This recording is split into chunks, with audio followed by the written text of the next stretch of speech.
This is how to roast coffee beans in a popcorn popper. What I have here is a modified Westbend Poppery 2. I removed the cover to expose the metal for better cooling in between cycles. I also fitted it with a 4-inch to 3-inch ducting reducer to keep the beans from popping out during operation. From our last comments, Rebowl commented that the reason my beans didn't roast properly was because I used too many of them. So according to Sweet Maria's, we're going to use 3/4 of a cup this go around. We're using Sweet Maria's Sumatra Grade 1 Mandheling. They recommend a full city to full city plus roast. We'll shoot for the latter. Okay, so normally I'd plug this in and have it warm it up, but I think we'll work fine. We've got our timer here.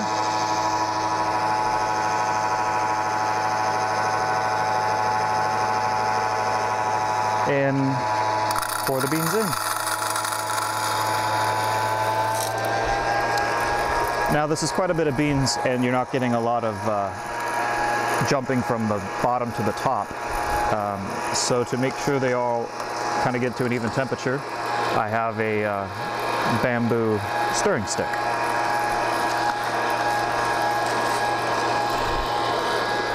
Okay. The first thing you're going to notice is the chaff starts to come off. It's just starting to now. And in another minute or two, things are really going to start happening. In the meantime, I'll show you the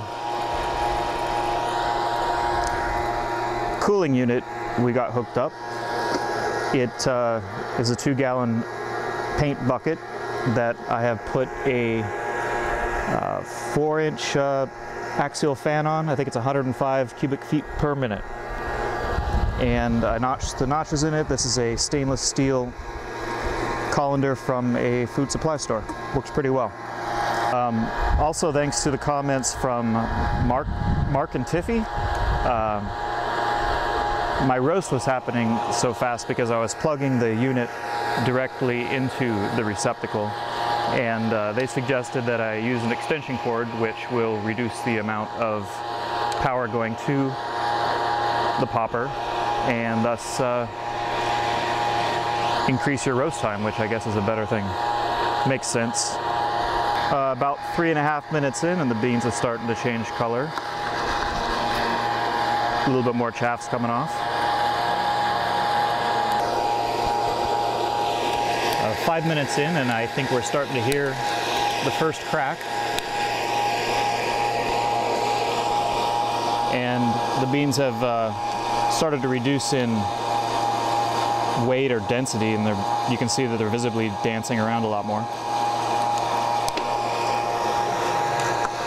The first crack is very quiet compared to the second crack.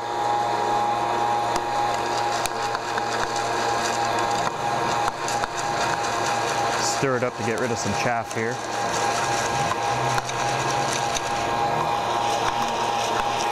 This metal part here gets very hot. You want to be very careful to not touch it to your finger like we did earlier. Blisters will happen. Make sure ahead of time you get your pot holders handy and remember to use them. Okay, we're about 8.5 minutes in and it's starting to look like it's on the verge of the second crack. A little bit uneven in roast, probably because I didn't stir it as much as I should have at the beginning. So now we're about 9.5 minutes in, and I haven't heard the second crack yet. It must just be on the verge of it. Right before the second crack would be a full city roast, which is the minimum roast that Sweet Maria recommends. we're going to take it a little bit into the second crack.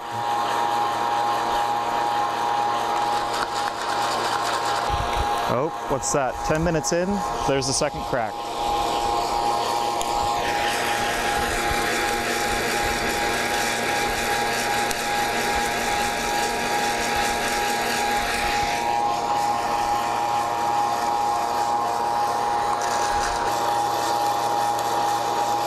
Okay, 11 minutes in, we're starting to get a more vigorous second crack.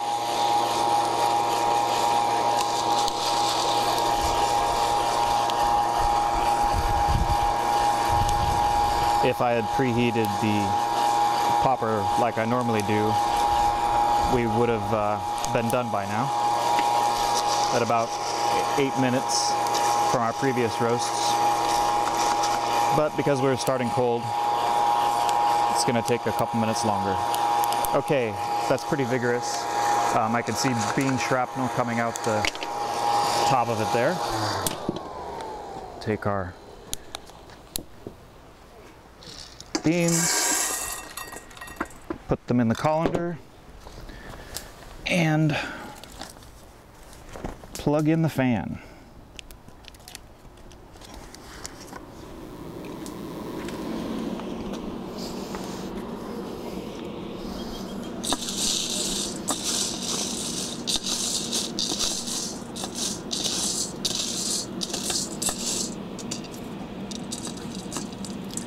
So we'll stir this to try to cool it off as quickly as possible,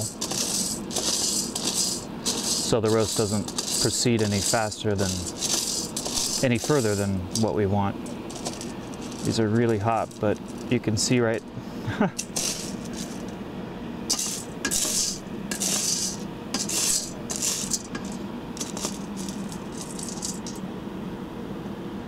These are really hot, but you can see right there the bean exploded from the second crack, and you can see a little divot there missing. We didn't go far enough into the second crack to visibly see oil on the beans right after roasting, but the oil will migrate from the center of the bean to the surface in the next few hours.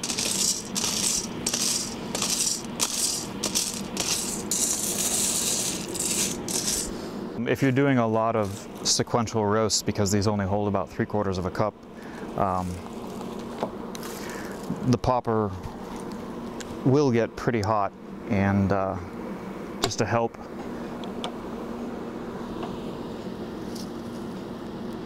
cool it down a little bit in between cycles, so hopefully it'll last a little bit longer.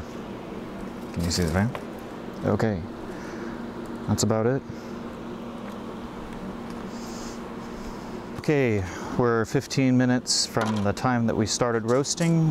The beans have cooled down to about body temperature. It's about 90 degrees out right now. And I think they're done cooling. I'll put them in a tray or any other container and leave them exposed for the first 12 hours so they can outgas their CO2. And then seal them in an airtight container, and then you're done.